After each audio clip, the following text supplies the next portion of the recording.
I'm making these really cute slow stitch charms to send to my friends Rochelle and Annie.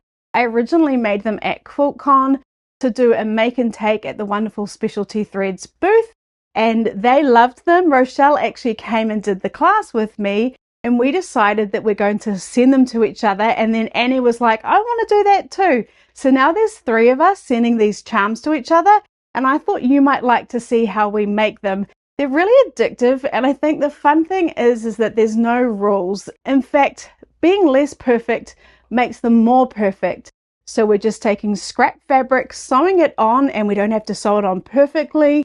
Then we just add embellishments, and the more embellishments you add, the more fun and crazy it looks, and the more perfect it looks without trying to be perfect, if that makes sense. Even my daughter Bella, who really doesn't like sewing, has become addicted to these, and I've even made her up a little kit to take away to college to make. She can't stop making them, I can't stop making them, and I think you won't be able to stop making them. They're just so much fun. So let me show you how to make these really cute little sew stitch charms that you can make anywhere, in your dining table, in your craft space, when you're traveling on a plane. You can take them anywhere and make these cute little charms. So here are some examples of the ones I've made. I took this one to QuiltCon to show as a sample, and it's just truly just pieces of my scrap fabric that I've just roughly stitched on there, and then I've just added a few sequins there just to make it a little bit interesting with a little bit of lace. This one is exactly the same. You know I love my strawberries, so I've got lots of strawberries left over that I couldn't part with. Well, this is the perfect way to use up little strawberries. Then this one I made actually to send to Rochelle. We're going to do a swap where I send one to her and Annie, and then they send one around like is it a round robin? I'm not sure. But basically I'll send one to Rochelle and Annie, and then she'll send one to me and Annie, and then Annie will send one to us. But anyway, this one's for Rochelle, and I was really happy with these cute little smiley faces. I actually found them in New Zealand. It's got some little tassels. I guess I'm getting a little bit more decorative with them as I go on. I found this really random little fringing in an emporium in New Zealand. So this is really a New Zealand little one that I've made. But again, the little animals are just scrap fabric, which is what I started with. And then this one I made for Annie, and I found these tiny little enamel hearts, and I thought they look cute, like little name tags on the kitty cats. And then behind them again is just scrap fabric. So they're just so easy to make. And the thing that I love about them the most is it's actually better to try and not be perfect. Trust me, I'm a terrible hand stitcher, and just the more free and relaxed you are with it, I think the better they turn out, because they're not meant to be perfect. And I'm sure some people could make them perfectly, but for me the idea was just to make something that was relaxing and just a bit of fun. So let me show you how I make them. I'm sewing mine on this beautiful wool that wonderful Specialty Threads gave me. It's just absolutely beautiful and lovely and nice and thick, but you could just use felt if you wanted to. I'll put a link down below for felt or for this beautiful wool. And then I've cut it already into strips. The pieces were actually bigger, but I've already cut it up. I was so excited. I like to have it cut up so I'm ready to go. Now I've cut mine let me just put those aside. I've cut mine at 1 3/4 wide, and that's because my safety pin, not this side where you would pin it onto something, but on this other side, this measures 1 3/4 inch. So if I hold it like that, well, it's probably just a little bit smaller than that, but I found 1 3/4 inch just works perfectly. If I fold it over, you can see, I think it looks nicer, just a little bit more generous than a little bit too small, because then we get a bigger working space. So just cut it whatever width your safety pin is, and you can get all different sizes. This is probably a 2-inch one, taking into account the clip and the end here. You can also get these fancier ones which look cute, but I actually find the working space is smaller. So I personally prefer just the simple ones. So it's really a personal preference, and you can even make them really little, but I did find that the bigger you make them, the easier they are to make. The smaller you go, the harder they are to make. And then I've cut it at about 7 inches long, because what we do is we place it over the bar, and then we hide all our workings under here, and then we're going to sew it shut. So if you've got it long like this with excess, we can just trim it off rather than making it too small. And you can make them as long as you'd like. Like if I wanted to, I could make it that long. I tend to make them, I guess, about that long. Let me find out how long that is. That's about 2.5, 2 3/4 long. Then I'll stitch it all together and then trim that excess off once I'm finished. That's actually the last thing I'll do. But there's really no rules, just have fun.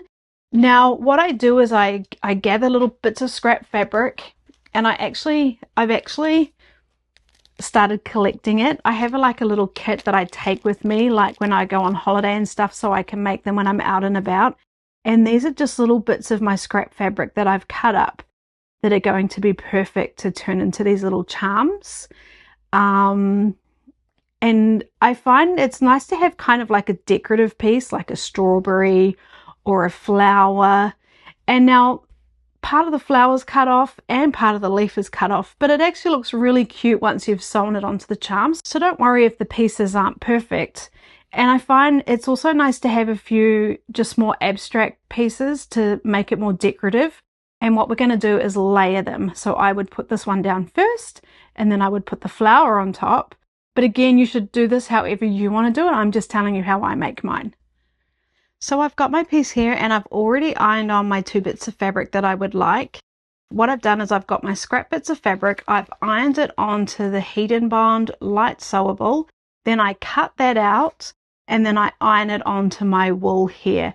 Now I'm doing 2 layers. If I wanted to, I could have ironed on the background layer, stitched that, and then added on the next piece. But I'm just going to do the 2 at a time. You can do however many you like. You could even do these and then add more on if you want to.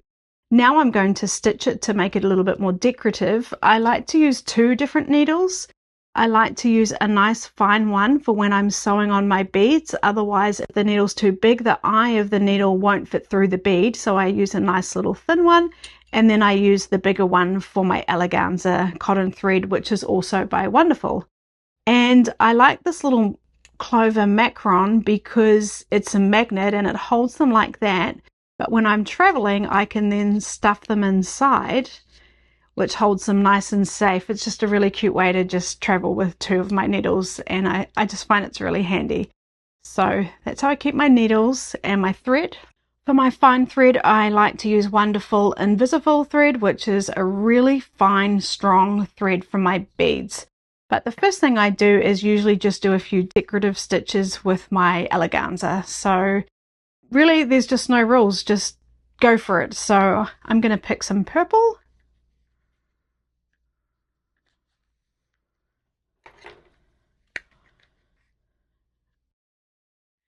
So I've threaded my bigger needle, and I'm just going to tie a couple of knots at the end here. The good thing is with this, we do not see the back of it, and then we cover it up with the wool. So it doesn't matter how bad the back looks, and trust me, sometimes my back looks really bad. And then we just stitch it however we want to. I could stitch all the stars, I could do a decorative stitch along the edge, I could do anything I want. I think I'm going to start off with by just stitching around the yellow, creating a border for the cat.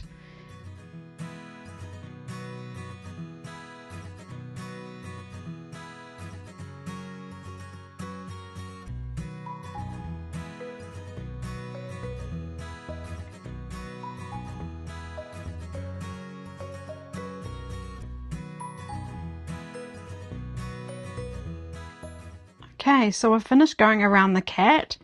And is it perfect? No, but is it cute? Yes. So I'm going to keep going. I've still got quite a bit of thread here, and I don't really want to waste it. So I think I might just do a decorative stitch, maybe along the top and the bottom of my white bit. So what I'm going to do is I'm just going to go all the way up to the top here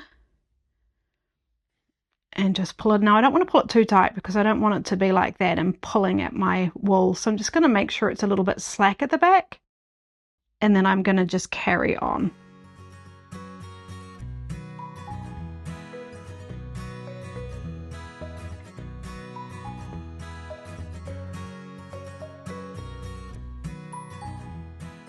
Okay, so now I've done that top bit, and now I can just decide what else I would like to do.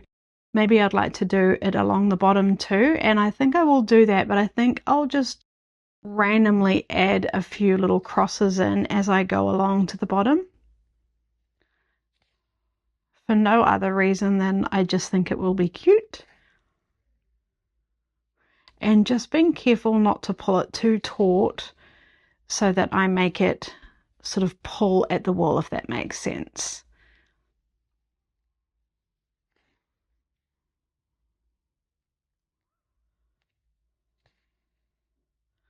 I think half the fun and to make them as interesting as possible, it's just to be as random as possible and just not trying to be, I don't know, too organized and perfect.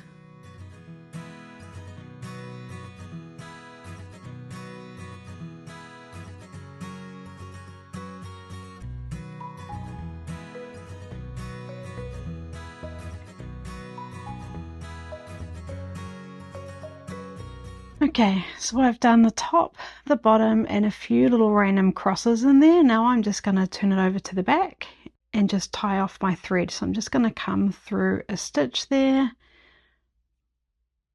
and just do a gentle knot.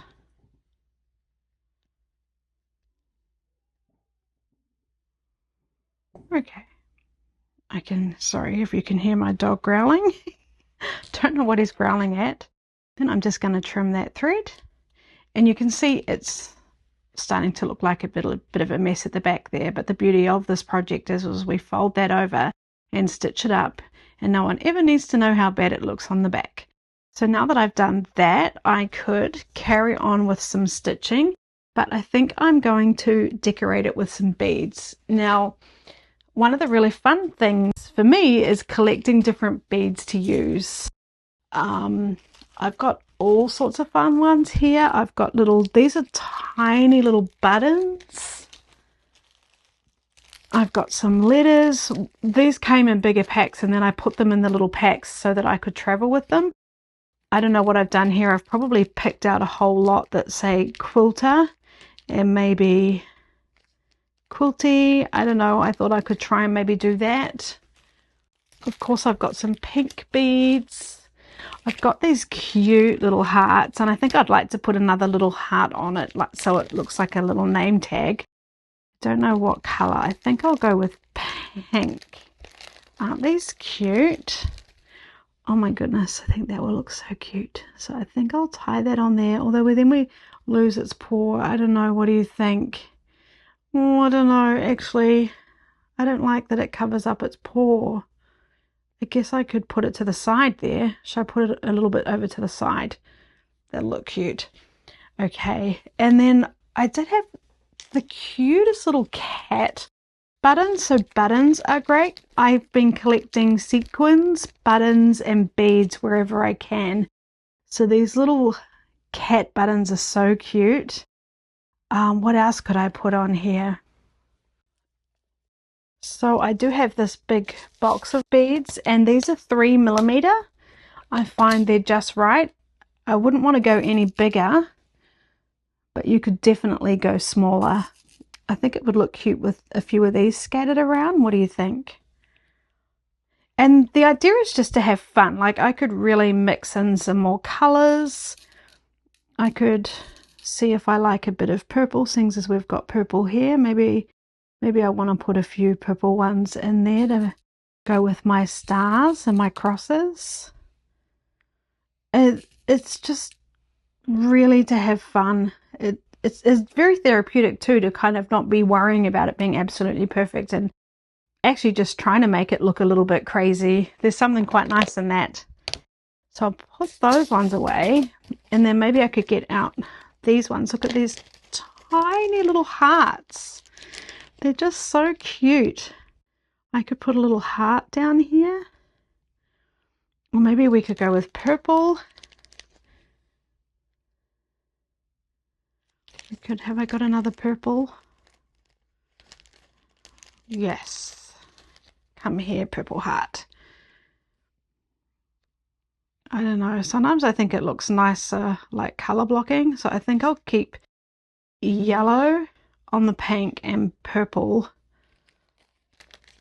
on the white. So maybe we'll do 2 hearts here with a few yellow beads, purple kind of scattered through, and then this other little cat button here with a few more yellow beads. What do you think? Is that going to look cute? I think so. Now, one thing that can help is to just mark where you want to have your beads and things, because, well, when I lift this up to sew them on, they're all going to move. So I could just do a little mark. I mean, I'm sure if you're really good at this, you would just know, but trust me, I'm not, this doesn't come naturally to me, to be kind of a little bit wild and crazy, but I'm trying to work around that and create strategies so I can be successful at being creative and just doing whatever, but still making it work for me, if that makes sense. So I think we'll put the cat eyes. I'll just do 2 dots so I know I kind of want that crooked, because I tend to want to go straight, but it looks cuter crooked. And then maybe we'll put the beads there, and then I think I like the hearts there and there. So I think we'll sew the hearts on first, and then I'll work out where I want the little ones. And then we want his little heart name tag. We're not going to be able to see that, are we? Okay, I'll have to do that by eye. What I'm trying to say is truly just have fun with this. The more crazy and quirky you can be, the more fun. And the more the merrier. The more layers, the more beads, the more buttons, just the more fun it looks. And now I'm going to use my Invisifil. This is so fine, you're not even going to be able to see it. But I'm going to cut a reasonably large piece, or long, rather, not large. I'm going to catch the 2 ends. And because my eyes are so bad, I'm going to take my thin needle. I'm going to put my other needle back on there. I'm going to take my really thin needle, pop this needle threader through the eye. Gosh, if I can even see that. Then I'm going to put the 2 tails through the needle catcher, threader. Is that what you call it? Pull it through. Okay. And then pull my needle through that. And now we've got it threaded. And then what I'm going to do is I'm going to have the tails here, and then my loop as the bottom piece. Then I'm going to grab my first thing. Let's sew these hearts on. I'm going to work out where I want them. And again, I do tend to want to go straight, but crooked always seems to look a little bit better. I had a friend who was actually a visual artist, and we used to make stuff for craft markets in Australia. And she always used to tell me, doing things perfect is too hard. And she always used to purposely do things crooked, because then it always looked fine, rather than trying to be perfect and then it being a little bit off and not perfect. Does that make sense? Anyway, so I'm bringing my needle up from the bottom. I'm making sure I don't go all the way through. And then I'm going to put it through the other side. And then what I'm going to do, I feel like I'm in a bit of a pickle here, is I'm going to put my needle through that loop, which will create my nice knot. So just like that. So I don't have to do a knot when I'm starting off with my nice thin thread. That's how I like to do that. It's too hard with the eleganza because it's just too thick. Then I'm going to take my next heart and place that one on.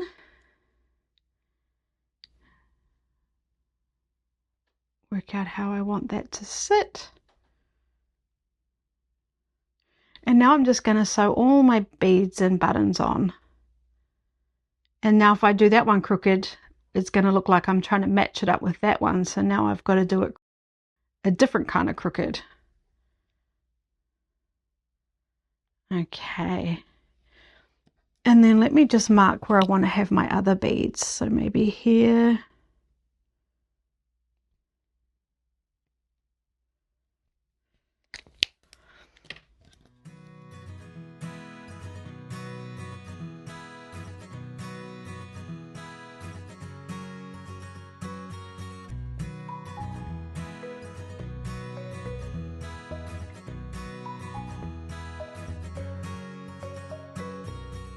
Now just be careful not to pull it too taut, because then the wool won't sit nice and flat. I'm just going to tie that off so that it's sitting nicely and I can move to my next location on the wool.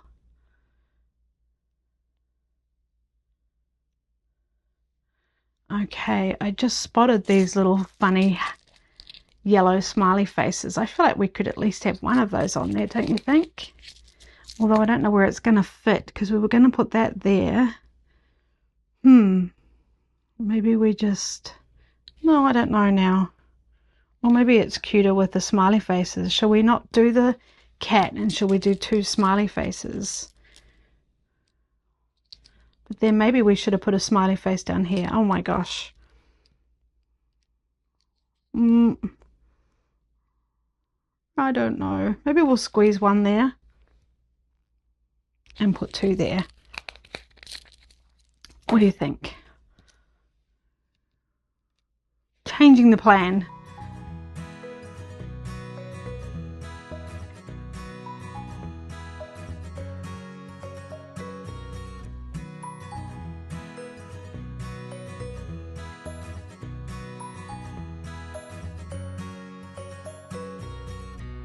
So now I've finished sewing on all my beads and buttons and what have you. I'm really happy with it. I could have also sewn on sequins, lace, more fabric, just whatever you like, but I'm happy with this now. What I'm going to do is take my safety pin and open it up, and we're putting it across this solid bar here, not on the opening piece here, like that, and then we're going to fold it over.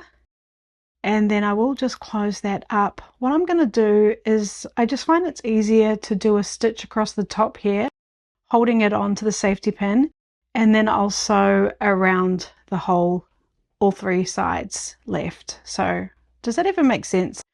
We're sewing across the bar, down, across, and up. And trust me, my stitches aren't perfect when I do this, but it really doesn't matter. I'm going to make this quite long because I don't want to have to stop and rejoin my thread, stop and have to do a new start. I don't even think I'm making any sense, but you know what I mean.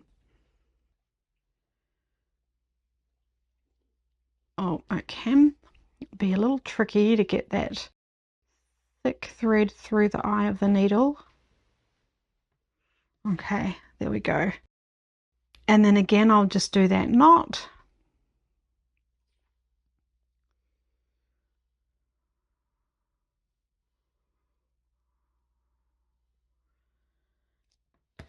And did I show you how messy it looks underneath?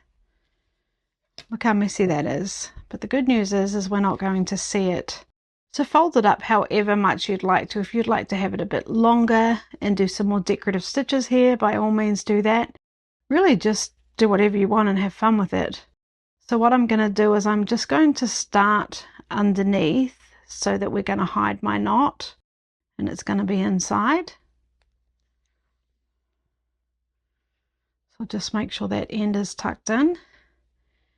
And now I'm just going to stitch across. And I just do quite a chunky stitch, but the secret is to make sure that the bar of the safety pin is above where we're stitching, because we actually want to stitch it on.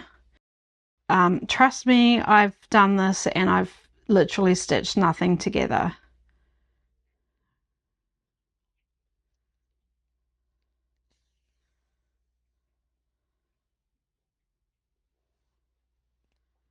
Now I've used a pink that matches my wool, but I could have used purple. That might have been fun. Yellow would have been fun.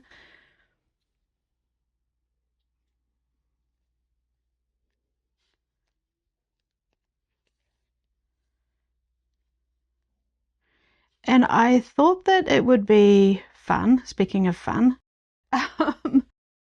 to make these for QuiltCon. So I thought what I would do is, QuiltCon goes for 4 days. I thought that I would make 4 of them to give away at QuiltCon. So I'll have one to give away every day.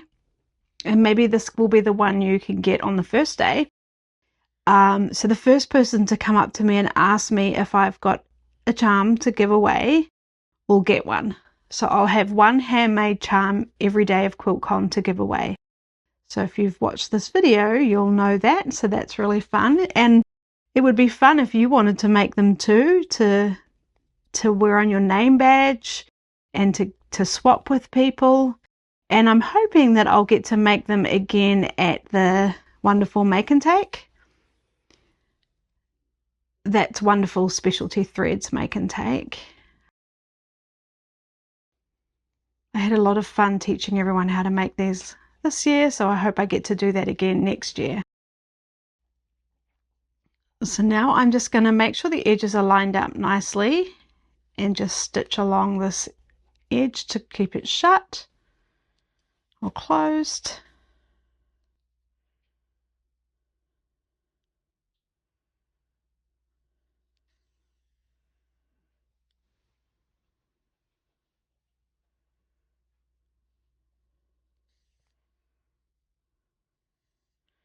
Now I'm trying not to catch my top fabric, but maybe you want to catch your top fabric. I don't know, I keep saying this, but just however you want to make these, just make them like that. That is the fun and the beauty of these, is that there's just absolutely no rules.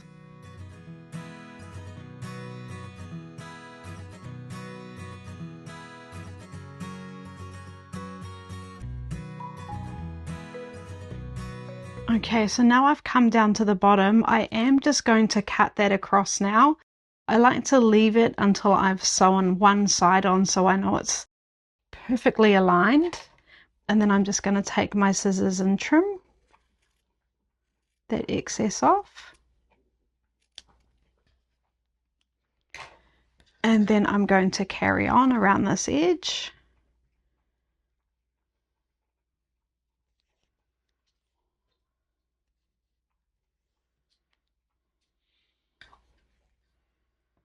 And also, if you make one of these, I would love it if you'd send me a photo. You could share it in the community post or tag me on Instagram. I think it would be fun.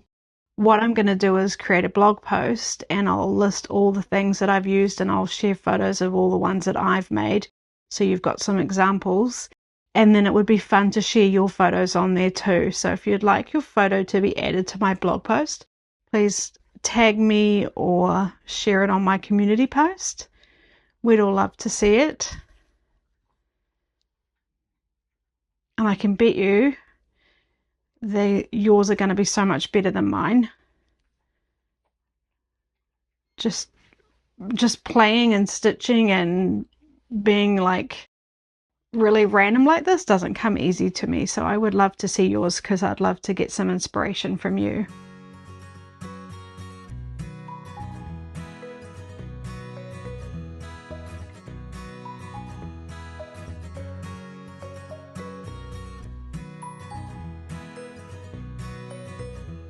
Okay, so I'm back up the top. Oh, I can see I've made a bit of a boo-boo there, but it doesn't matter. I'm going to sew a bit of lace down the bottom there. So I'm just going to come to the back and just tie it off with a little knot. I'm sure there's a nice way to do this. We've probably got some embroidery ladies saying, no, don't do it like that.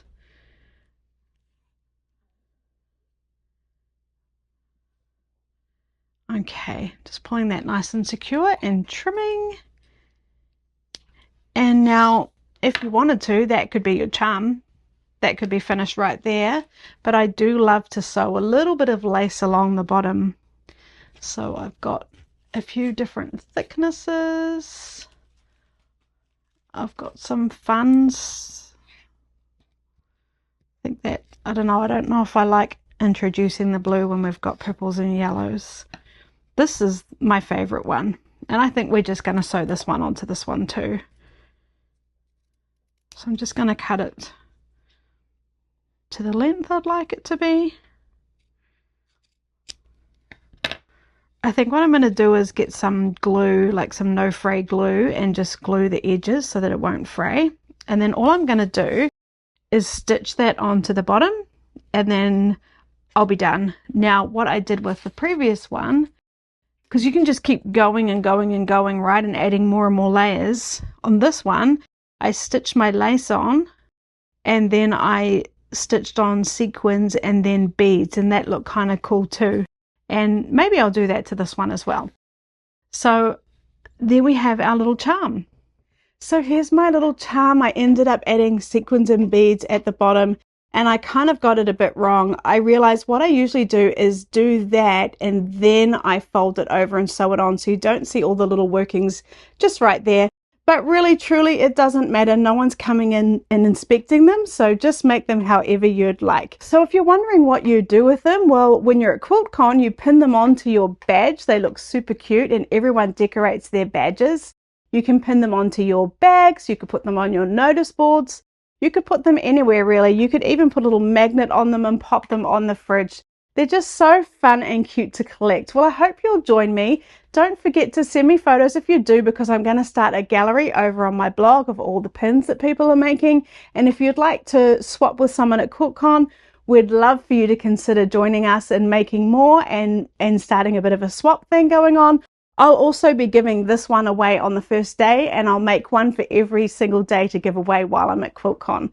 Well, thank you so much for watching this video until the very end. I really appreciate you.